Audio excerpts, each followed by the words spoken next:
Hello friends, அஸ்ஸலாமு அலைக்கும். இன்றைக்கி நான் போட்டி குக் பண்ண போகிறேங்க. ஸோ இதை வாஷ் பண்ண வீடியோவை ப்ரீவியஸ் வீடியோவை அப்லோட் பண்ணியிருக்கேன். மறக்காமல் அதையும் போய் பார்த்துட்டு வந்துடுங்க.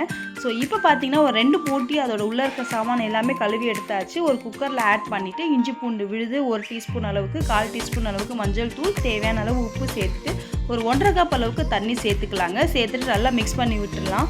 மிக்ஸ் பண்ணி விட்டுட்டு இது க்ளோஸ் பண்ணிவிடுங்க. நல்லா வந்து ஒரு 5லேருந்து 6 விசில் வரைக்கும் நல்லா வரணும். போட்டி பார்த்திங்கன்னா நல்லா வெந்து வரணுங்க. ஸோ அதுக்குள்ளே பார்த்திங்கன்னா இந்த சைடில் நான் வந்து குக் பண்ணுறதுக்கு மசாலா ரெடி பண்ண ஆரம்பிச்சிட்டேங்க. ஒரு பேனில் நல்லா வந்து ஒரு 6 டேபிள் ஸ்பூன் அளவுக்கு எண்ணெய் சேர்த்துட்டு கரம் மசாலா எல்லாமே சேர்த்துக்கலாங்க. அதோட 1 டீஸ்பூன் அளவு சோம்பு எடுத்துக்கிட்டேன். பட்டை லவங்கம் ஏலக்காவும் சேர்த்துட்டேங்க. அதில் பார்த்திங்கன்னா ஒரு 2 மீடியம் சைஸ் வெங்காயம் கட் பண்ணி சேர்த்துக்கிட்டு ஃப்ரை பண்ணிகிட்டு இருக்கேங்க. போட்டி நல்லாவே வெந்துருச்சுங்க. இதில் நம்ம சன்னா தால் ஆட் பண்ண போகிறோம். கடலைப்பருப்பு பார்த்திங்கன்னா ஒரு 10 to 15 மினிட்ஸ் அளவுக்கு ஊற வச்சு எடுத்திருக்கேன். 1/2 கப் அளவுக்கு எடுத்திருக்கேன். ஸோ அதை பார்த்திங்கன்னா நல்லா வந்து வாஷ் பண்ணி இதில் சேர்த்துக்கலாங்க. இதில் சேர்த்துட்டு ஒரு 3 விசில் வர வரைக்கும் நம்ம விட்டுடலாம். இப்போ பார்த்திங்கன்னா நல்லா ஆனியன் பொன்னிறமாக வந்துருச்சுங்க. இதில் இஞ்சி பூண்டு விழுது சேர்த்துக்கோங்க. நல்லா 1 டேபிள் ஸ்பூன் அளவுக்கு நான் சேர்த்துருக்கேன். இதை நல்லா ஃப்ரை பண்ணிக்கலாம்.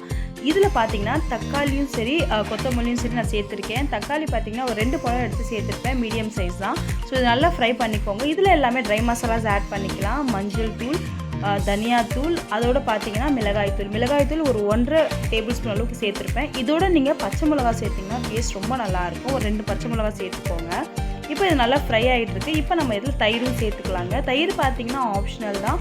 ஸோ உங்களுக்கு டேஸ்ட்டு பிடிச்சிருந்தா தயிர் சேர்த்துக்கோங்க. தயிர் சேர்த்தா டேஸ்ட் ரொம்ப நல்லாயிருக்கும். ஸோ இது நல்லா வந்து ஃப்ரை ஆகட்டும். ஸோ சிம்மில் வச்சுருங்க. இது நல்லா குக் ஆகிட்டு இருக்கட்டும்.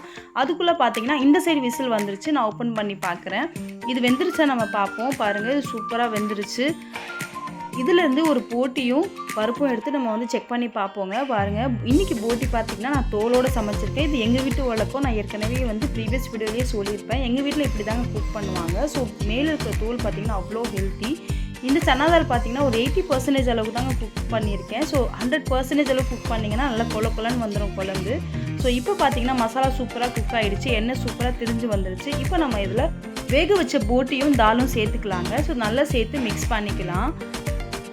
பாருங்கள், இது நான் நல்லா சூப்பராக மிக்ஸ் பண்ணுறேன். இது வந்து ரொம்ப சின்ன வயசுலேருந்தே நான் சாப்பிட்டுட்ருக்கேங்க. இது டேஸ்ட் ரொம்ப நல்லாயிருக்கும். எங்கள் பாட்டி பார்த்திங்கன்னா அவங்க சொல்லி கொடுத்த ரெசிபி எங்கள் அம்மா இது தாங்க ரெசிபியாக வந்து குக் பண்ணுவாங்க. அதிகமாக இந்த தால் போட்டு செய்யும்போது டேஸ்ட் ரொம்ப நல்லாயிருக்கும்.